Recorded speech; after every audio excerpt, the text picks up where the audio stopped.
కంప చెట్లు మాత్రమే, ఇట్లా చెట్లు ఉండేటివి.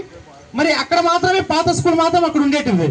ఇప్పుడు మనం ఇక్కడ చదువుకున్నటువంటి విద్యార్థులుగా చాలా మంది చాలా స్టేజ్ లో కొంతమంది రాలేకపోయారు, పాపం అనివార్య కారణాల వల్ల రాలేకపోయారు. మగపిల్లలు బ్యాచ్ లో ఉన్నటువంటి వాళ్ళని అయితే ఒకరు ఇద్దరు తప్పించి మిగతా వాళ్ళందరూ కూడా అందరూ గుర్తుపట్టేటువంటి వాళ్ళమే, ఎక్కడో చోట కనుమన్నా కూడా చేసేటోళ్ళు. కానీ అమ్మాయిల్ని కొంతమందిని గుర్తుపడుతూ ఉన్నాడు. ఒక 4 ఏళ్ళు 5 ఏళ్ళ ముందు మనమంతా కూడా ఓన్లీ బాయ్స్ మాత్రమే ఒక చోట కలిసాం. మనం ముత్యాలంపల్లిలో మాత్రం 2 ఇయర్స్ బ్యాక్ ఏమో కలిసాం.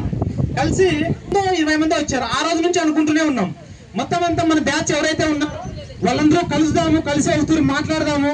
ఎందుకంటే 20 సంవత్సరాలు అయింది అని చెప్పేసి ఒక 3 నెలల నుంచి 3 మంత్స్ నుంచి నరేష్ గాని వీళ్ళు మొత్తం మా వాట్సాప్ గ్రూప్ లో ఉన్నటువంటి వాళ్ళు మొత్తం అంతా కూడా చాలా కృషి చేసినారు.